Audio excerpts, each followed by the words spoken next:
Hi friends, welcome to my YouTube channel Sanjay academy. कैसे हैं आप सभी लोग। आज हम लोग इन्वायरमेंट के टॉप 30 क्वेश्चन करने वाले हैं। इससे पहले हिस्ट्री, साइंस और हम भूगोल के क्वेश्चन कर चुके हैं। आज हम लोग ईवीएस के क्वेश्चन करेंगे। मोस्ट इम्पॉर्टेंट क्वेश्चन है ये। हर बार हमारे एग्जाम में घुमा फिरा के पूछे जाते हैं, कभी डायरेक्ट पूछ लिए जाते हैं, कभी घुमा फिरा के क्वेश्चन पूछ जाता है। ठीक है, तो आज इन क्वेश्चन को अच्छे से पढ़ लीजिएगा, जिससे आपको कोई भी वनडे एग्जाम होगा उसमें आपके जो है क्वेश्चन आते हैं बार बार, जिससे आपके क्वेश्चन गलत ना हो। तो चलिए अपनी क्लास को स्टार्ट करते हैं बिना किसी टाइम वेस्टिंग के। सबसे पहला क्वेश्चन है हमारा, सुनामी शब्द है जापानी, यूनानी, फ्रांसीसी, स्पेनी। जापानी शब्द कैसा है? सॉरी, सुनामी शब्द कैसा? सुनामी शब्द एक जापानी शब्द है। ठीक है, सुनामी शब्द एक जापानी शब्द है, तो इसका पहला आंसर हो जाएगा। भूकंपीय तरंगों की तीव्रता मापी जाती किससे मापी जाती है? बोफर्ट पैमाने पर, डेसिबल में, न्यूटन में, रिएक्टर पैमाने में। देखिए, जो डेसिबल में हम ध्वनि को मापते हैं और न्यूटन बल का मात्रक है। रिएक्टर पैमाने पर जो है हम भूकंपीय तरंगों की तीव्रता मापते हैं। किस पर मापते हैं? रिएक्टर पैमाने पे। तो इसका हो जाएगा डी। आज भूकंप से रिलेटेड या कोई भी चीज़ है उसके बारे में हम बहुत अच्छे से पढ़ लेंगे और बिल्कुल आपको याद हो जाएगा। आप केवल बस वीडियो देखते रहिए, जितना हम करवाएं बस आप उतना ही कर लीजिए। आपका पेपर जो है इससे बाहर नहीं जाएगा। तीसरा क्वेश्चन है, भारत का सबसे अधिक बाढ़ ग्रस्त राज्य। सबसे ज़्यादा बाढ़ कहाँ आती है? उत्तर प्रदेश, मध्य प्रदेश, बिहार, झारखंड। तो ये है बासे बाढ़ ग्रस्त और बासे बिहार। तो बिहार जो है हमारा वो सबसे ज़्यादा बाढ़ग्रस्त राज्य है, तो इसका सी ऑप्शन सही हो जाएगा। चौथा क्वेश्चन है, भूकंप का अध्ययन कहलाता है। भूकंप के अध्ययन को क्या कहते हैं? What is called study of earthquake. तो इसको कहते हैं सिस्मोलॉजी। देखिए, सिस्मोलॉजी कहते हैं भूकंप के अध्ययन को, और जिस पैमाने पर ये मापी जाती है उस यंत्र का नाम क्या है? सिस्मोग्राफ। ठीक है, तो सिस्मोलॉजी। चौथा का हो जाएगा बी, सिस्मोलॉजी। राष्ट्रीय भूकंप विज्ञान आंकड़ा केंद्र अवस्थित है। ये कहाँ है राष्ट्रीय भूकंप विज्ञान आंकड़ा केंद्र? ठीक है, ये हमारा नई दिल्ली। ठीक है, तो आपको ध्यान रखना है, केवल हम सही और गलत के क्वेश्चन पर ही ध्यान दे रहे हैं।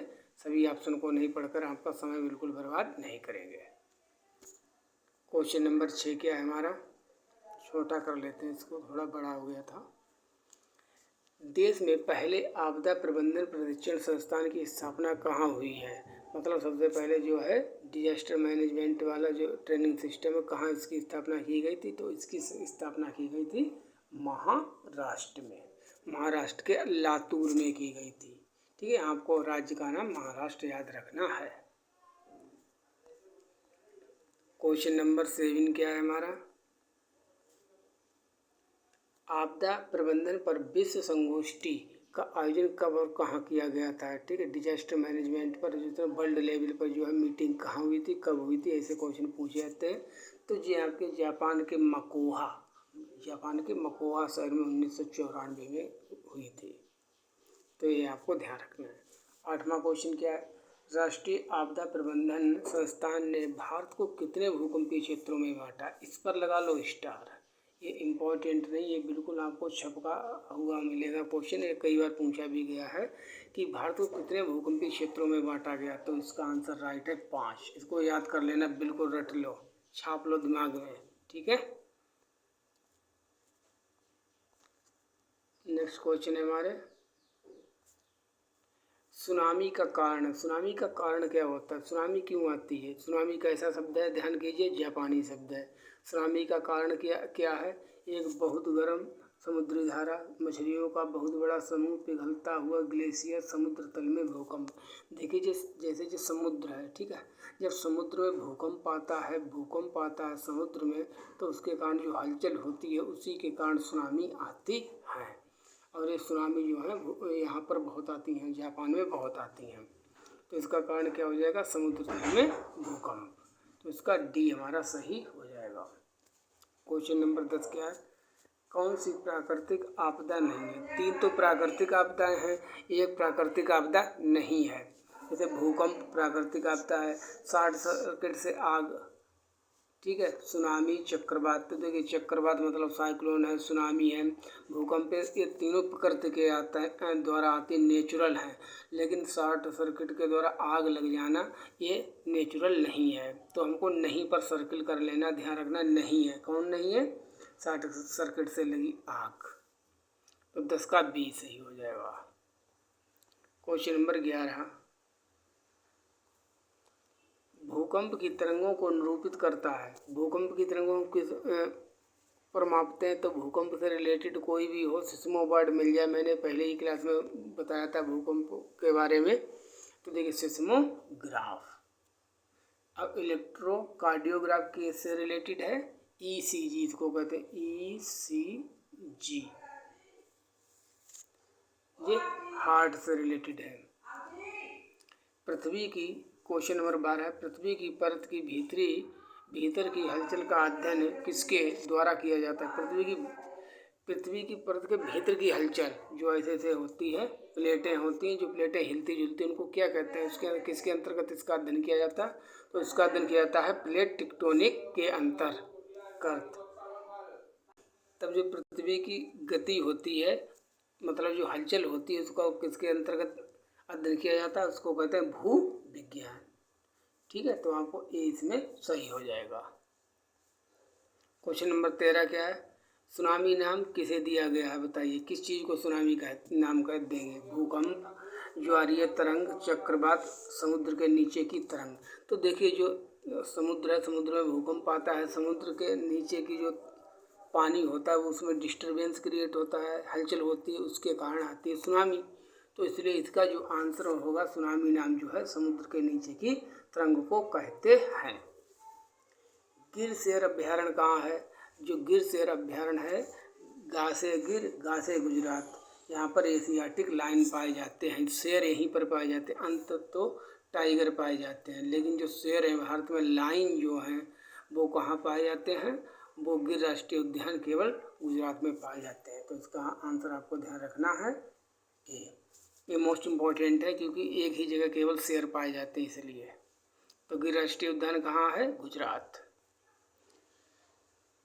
सरिस्का राष्ट्रीय उद्यान अवस्थित है, मतलब लोकेटेड है। कहाँ लोकेटेड है सरिस्का राष्ट्रीय उद्यान? सरिस्का है, बांधवगढ़ है, ये सब राजस्थान में है। सरिस्का कहाँ है? राजस्थान में है। गुजरात में कौन है? गिर है। प्रोजेक्ट टाइगर कब शुरू हुआ है? इस पर स्टार लगा लो इस क्वेश्चन पर। प्रोजेक्ट टाइगर कब स्टार्ट हुआ? 1973, बाघों के सुरक्षा प्रदान करने के लिए। आगे क्वेश्चन आएगा टाइगर स्टेट कैसे कहते हैं। चलिए आगे चलते हैं। फूलों की घाटी कहाँ है? बताइए। वैली ऑफ फ्लावर्स कहाँ है? जम्मू कश्मीर, हिमाचल प्रदेश, सिक्किम, उत्तराखंड। तो जो फूलों की घाटी है वो है हमारी उत्तराखंड में, यूके में है। यूके का मतलब यहाँ पर Uttarakhand. Valley of flowers. Next question है मोस्ट इम्पॉर्टेंट, स्टार कर लीजिए इसको भी। देखिए सब क्वेश्चन स्टार वाले नहीं होते, कुछ ही क्वेश्चन स्टार वाले होते हैं। असोम कहो या असम कहो, असोम का प्रसिद्ध एक सींग वाले गैंडे वाला वन्य जीव अभ्यारण्य कौन सा? मतलब एक सींग वाला गैंडा कहाँ पाया जाता है? तो एक सींग वाला जो गैंडा है वो आपके काजीरंगा में पाया जाता है। कहाँ पाया जाता है? काजीरंगा में पाया जाता है। इसलिए इसका बी सही हो जाएगा। 19 क्वेश्चन है हमारा। निम्नलिखित में से किस जनपद में चंद्रप्रभा राष्ट्रीय अभ्यारण्य स्थित है? चंद्रप्रभा यूपी के एक जिला है, वहाँ पर चंद्रप्रभा वन्यजीव अभ्यारण्य है। तो देखिए चाथ है चंद्रप्रभा और चाथ है चंदौली। उत्तर प्रदेश के चंदौली जो जिला है उसमें चंद्रप्रभा वन्यजीव अभ्यारण्य स्थित है। तो 19 का बी सही हो जाएगा आंसर। क्वेश्चन नंबर 20 देखते हैं हम लोग।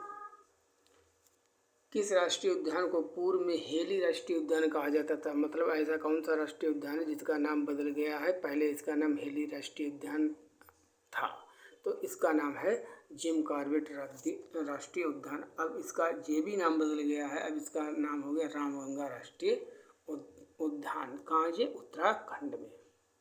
तो 20 का ए हो जाएगा। इसका नया नाम हो गया रामगंगा। ठीक है, रामगंगा राष्ट्रीय उद्यान 1936 में ये बना था, उत्तराखंड में है। तो 20 का ए। 21 भारत में जैव विविधता संरक्षण कब शुरू हुई? 1991 1992 में। भारत में पर्यावरण संरक्षण अधिनियम कब लागू हुआ? 1980 में। भारत ने पर्यावरण संरक्षण के लिए जैव विविधता अधिनियम कब लागू किया? 2002 में। स्टार्ट कीजिए। ठीक है, भारत के किस जीव मंडल संचय ने, मतलब बायोस्फीयर रिजर्व क्षेत्र का क्षेत्रफल सबसे बड़ा है, मतलब भारत का सबसे बड़ा बायोस्फीयर रिजर्व कौन सा है? उसका नाम है मन्नार की खाड़ी। कान्हा राष्ट्रीय उद्यान किस प्राणी के लिए प्रसिद्ध है? जो कान्हा राष्ट्रीय उद्यान है वो है बारहसिंगा के लिए प्रसिद्ध। और जो 26 नंबर है, भारत का कौन सा राष्ट्रीय उद्यान? हंगुल। हंगुल मृग के लिए, मृगवान हिरन, हंगुल हिरन के लिए प्रसिद्ध है, वो है दाशिंगम राष्ट्रीय उद्यान जम्मू कश्मीर। क्वेश्चन नंबर 27, अंडमान व निकोबार के उस राष्ट्रीय उद्यान का नाम क्या है जो 15 द्वीपों से मिलकर बना है? कितना बड़ा होगा ये? इसका नाम है मेरीन राष्ट्रीय उद्यान। 27 क्वेश्चन है, भारत के प्रसिद्ध फूलों की घाटी वाला राष्ट्रीय उद्यान क्षेत्र किन पर्वतारोहियों ने खोजा था? जो वैली ऑफ फ्लावर्स है उत्तराखंड में, वो किसके द्वारा खोजी गई थी? वो फ्रैंक स्माइथ और होल्ड्सवर्थ के द्वारा खोजी गई थी। 28वां क्वेश्चन है, भारत के किस राष्ट्रीय उद्यान में घड़ियालों की संख्या सर्वाधिक? देखो, घड़ियालों से अगर रिलेटेड क्वेश्चन हो, एलिगेटर से रिलेटेड क्वेश्चन है, तो इसका हमेशा एक ही आंसर लगाना, भितरकनिका राष्ट्रीय उद्यान उड़ीसा। आगे 29 क्वेश्चन नंबर क्या है हमारा?